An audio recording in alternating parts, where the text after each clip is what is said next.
फिर ये कोविड आया, इसकी तो ली है कई लोगों ने। वैक्सीन का मतलब क्या होता है कि बीमारी तो आसपास घूमेगी, बीमारी तो आपके ऊपर आ भी सकती है, पर आप भीतर से इतने बिल्ड हो जाओगे, आप इतने बलवान हो जाओगे कि वो बीमारी आप पर हावी ना हो सके।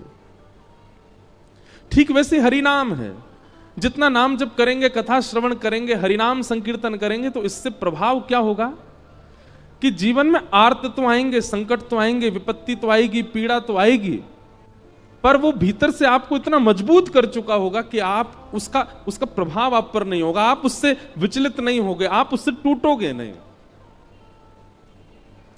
यह हरिनाम का प्रभाव है। इस प्रकार भगवान के रूप का वर्णन किया गया। श्रीमद् भागवत जी की रचना किस लिए हुई, यह बात श्री सौनकादि ऋषियों को सूत जी महाराज ने बताई।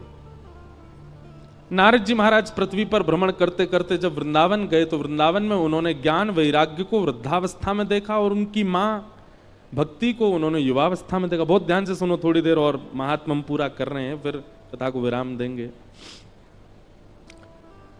आज कलश यात्रा भी रही और कई लोग मेरे ख्याल से 1 बजे से ही बैठे थे कि 2 बजे से कथा प्रारंभ होगी। बहुत विलंब तो हो गया है, पर कल से कथा 1 बजे ही शुरू होगी।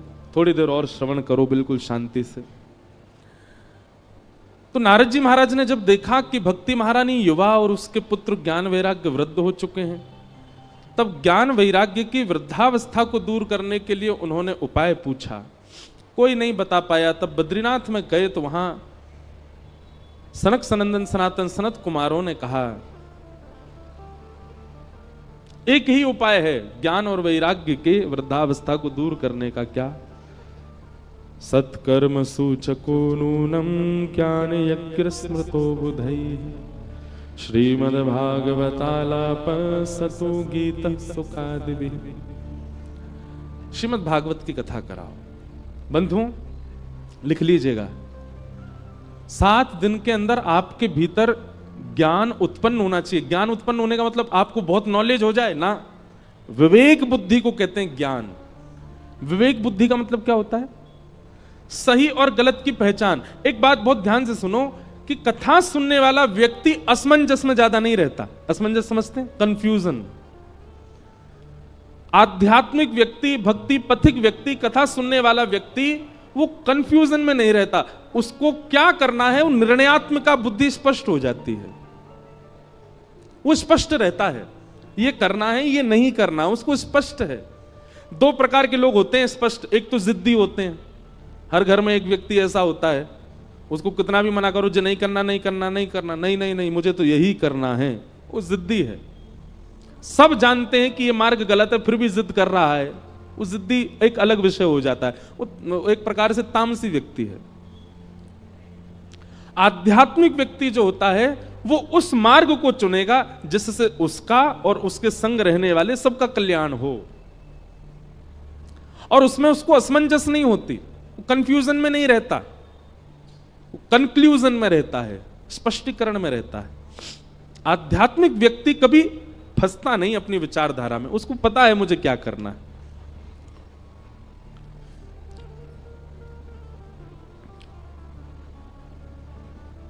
समझ में आई बात? इसको कहते हैं ज्ञान।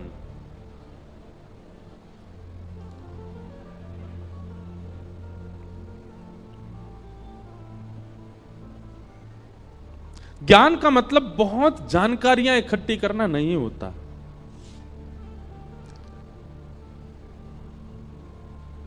ज्ञान का मतलब विवेक बुद्धि, सद और असद की पहचान रखना, इसी को ज्ञान कहते हैं, और वो कथा से प्राप्त होता है। और भक्ति के दूसरे पुत्र का नाम है वैराग्य। वैराग्य मतलब सब छोड़ देना नहीं होता, सबके मध्य रहते हुए भी किसी से आसक्ति ना रखना, इसको वैराग्य कहते हैं। सबके मध्य रहते हुए भी किसी में फंसना ना, इसको वैराग्य कहते हैं। जैसे प्रहलाद जी महाराज वैरागी थे। क्यों? राक्षस कुल में रहते थे। राक्षस पिता, राक्षस चाचा, राक्षस ताऊ जी, राक्षस भैया, राक्षस मौसी, राक्षस बुआ, सब राक्षस थे। लेकिन सबके मध्य में रहते हुए भी जो राक्षस करते हैं वो प्रहलाद जी ने नहीं किया, इसलिए वो वैरागी। कई बच्चे मेरे पास आते हैं, हम सुबह मिलने का एक समय रखते हैं, यहां भी होगा 11 से 12 पर, कल नहीं मिलेंगे हम, परसों से मिलेंगे। श्री लाल जी विराज रहे हैं, उनके दर्शन का भी समय है, तो जो लोग दूर से आते हैं वो 11 बजे ही आ जाओ। सब कहेंगे ले कल 1 बजे बुला रहे थे, अब यूं करें 11 बजे, तो हम पीछे रुके, वहां आओ 11 से 12 दर्शन करो लाल जी का, हम मिलेंगे, उसके बाद सीधे पंडाल में आके बैठ जाओ, 2 बजे से कथा होगी। सीधी बात हम यही कह रहे हैं, पूरे दिन कछु मत करो, बस ब्रज से आए हैं, ब्रजवासी आए हैं, इतने सब वैष्णव आए, पूरे दिन यहीं लगे रहो। कई लोग कहेंगे गद्दा भी लिया है, सो भी यहीं जाए करेंगे, जल की व्यवस्था करा दो, नहू यहीं लेंगे, हमको क्या, कर लो। तो 11 से 12 मिलेंगे, कल नहीं मिलेंगे, परसों से मिलेंगे। कल क्योंकि करवा चौथ है और हमारी नहीं है, ये मत सोचना कि हमें हमारी है इसलिए हम बोल रहे हैं। अभी तो भैया 2 भुज वाले ही हैं हम, चतुर्भुज हुए नहीं अभी। जो चतुर्भुज बैठे हैं यहां पर, कई तो चतुर्भुज लेके संग ही बैठे हैं, कई 2 भुजा घर छोड़ के बैठे हैं। तो कल आप सब लोगों की बड़ी जो है विशिष्ट दिन है। अच्छा, एक बात मैंने देखी है, करवा चौथ का प्रसंग कहते ही सब हंसने लगते हैं, पता नहीं क्यों। जिनका ब्याह हो गया वो मुझे इशारा कर रहे हैं, बोले आपको भी पता चलेगा। पर ये बड़ा शुद्ध दिन है। क्या कैसा ममत्व होता है माताओं के चित्त में। फिर वो आती है अहोई अष्टमी, उस दिन माताएं अपने बच्चों के लिए व्रत करती हैं। हमको तो ऐसा लगता है कि अच्छा, एक बात आपने कभी गौर की, व्रत का नियम मां को ही क्यों है, कभी भाइयों को क्यों नहीं है? कभी विचार किया इस बात पर? हम बताएं, दान उसी से मांगा जाता है जिस पर धन बहुत हो। दान उसी से मांगा, अब जैसे कई बार कथा कहीं होती है तो कई कमेटी के लोग कराते हैं, तो वो बड़े बड़े धनवानों के यहां जाते हैं, बोले कथा हो रही है कुछ योगदान करिए। क्यों सामान्य के यहां क्यों नहीं जाते? उसका घर से ही पता चल रहा है भाई सामान्य है, इससे क्या मांगे हम, जो खुद का ही भरपाई कर ले। लेकिन जिसका दिखता हाँ घर गाड़ी सब बढ़िया संपन्न है, तो उससे कहते हैं भाई कथा हो रही है उसमें थोड़ा योगदान दो। ठीक वैसे ही माताओं को व्रत क्यों, और अपने लिए नहीं कर रही हैं, वो कल का व्रत पति के लिए, अहोई अष्टमी का व्रत बेटा के लिए, बच्चों के लिए, बेटी के लिए, बहुत सारे व्रत होते हैं। और मां कभी अपने लिए व्रत करती ही नहीं है। सोमवार के व्रत किस लिए? बोले अच्छा पति मिल जाए इसलिए सोमवार के व्रत। मंगलवार के व्रत किस लिए? बोले मेरे पति बच्चे सब खुशी रहे, हनुमान जी आप प्रसन्न रखो। फिर और कौन से? बृहस्पतिवार का व्रत, बोले नारायण भगवान हमारे परिवार से प्रसन्न। अपने लिए नहीं करती हैं वो इतने व्रत क्यों करती हैं? और व्रतों के नियम सारे माताओं के लिए क्यों है? क्योंकि माताओं पे पुण्य इतना होता है कि उनके पुण्य पर पलते हैं उनके पति और बच्चे। माताओं का पुण्य ही फलता है बच्चों को, माताओं का पुण्य ही फलता है उसके पति को।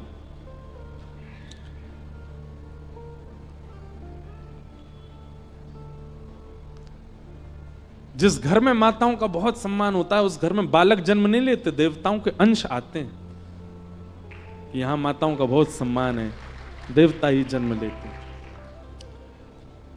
तो हमको कभी कभी ऐसा मन में भाव आता है, शास्त्रीय बात तो नहीं है पर मन में भाव आता है कि जब मां हमारे लिए इतना करती है, पत्नी हमारे लिए इतना करती है, हमको भी करना चाहिए। भाई लोगों को भी व्रत रखना चाहिए। दोनों संग ही जल पियो। पत्नी चंद्रमा देख के व्रत तोड़े, आप पत्नी को देख के व्रत तोड़ो। और यही करना चाहिए अहोई अष्टमी को बच्चों को। और बच्चे तब जब थोड़े युवा हो गए हों, 18 वर्ष के हो गए हों, उनको भी कुछ नहीं खाना पीना चाहिए। अपनी मां के लिए व्रत करो, उनकी दीर्घ आयु के लिए व्रत करो। व्रत क्यों किए जाते हैं? हमारी आयु 2 चीजों पर निर्भर होती है, अन्न और शब्द। इसलिए व्रत 2 ही होते हैं, अन्न व्रत और मौन व्रत। ये व्रत 2 क्यों होते हैं? हम जितना बोलते हैं उतनी आयु घटती है और जितना खाते हैं उतनी आयु घटती है। इसलिए माताएं एक दिन ना खा करके अपनी एक दिन की जो आयु बचती है वो अपने पति को दे देती हैं। एक दिन की आयु मिलती है पति को बस। ऐसे ही पतियों को भी चाहिए और बच्चों को भी चाहिए कि जब अहोई अष्टमी आए तो बच्चे व्रत करें अपनी मां के लिए और पति व्रत करें पत्नी के लिए, और बता के दिखा के ढिंडोरा पीट के नहीं। देखो, प्रेमी के लिए कुछ किया जाए तो वो गुप्त किया जाए, प्रकाश करके नहीं, प्रचार करके नहीं। माताओं का तो सबको पता होता है कि आज इनका व्रत है, आज वो करवा चौथ है, अब भाई भी ढिंडोरा पीट दे तो देखो उपहास भी होता है। अगर भाई का व्रत है तो फिर उसके मित्रगण उसका उपहास करेंगे, घर वाले भी, अच्छा तूने भी व्रत रखा है, इसमें बुराई क्या है, अच्छा ही तो है। केवल सारे भार माताओं को क्यों? वो बात अलग है कि उन पर पुण्य इतना है इसलिए उनको कहा जाता है तुम एक दिन मत पाओ, तुम्हारी वजह से पति को मिले, पर पति को भी व्रत रखना चाहिए। माताओं के व्रत रखने से पति की आयु बढ़ेगी और पति के व्रत रखने से प्रेम बढ़ेगा। माताओं के व्रत रखने से बालकों की आयु बढ़ेगी और बालकों के व्रत रखने से मातृत्व प्रेम बढ़ेगा। इसलिए शास्त्रीय बात तो नहीं, पर व्यासपीठ पर बैठ करके मन में उचंग आई है तो इसका मतलब है व्यासपीठ ही बुलवा रही है, रखना। और हां, जिनके ब्याह नहीं हुए हैं वो व्रत मत करना। कई लोगों के ब्याह नहीं हुए पर हां इच्छा तो है कि उससे हो जाए, बातचीत भी होती है, घर वालों को मनाने में लगे हैं वो भी गुपचुप रखते हैं व्रत नहीं, विवाह के बाद ही करो। करना है तो अहोई अष्टमी को करना, अपनी मां के लिए करो, पिताजी के लिए करो। तो कल करवा चौथ है इसलिए कल छुट्टी है, कल आप लोग सुबह मत आना, कथा में आना।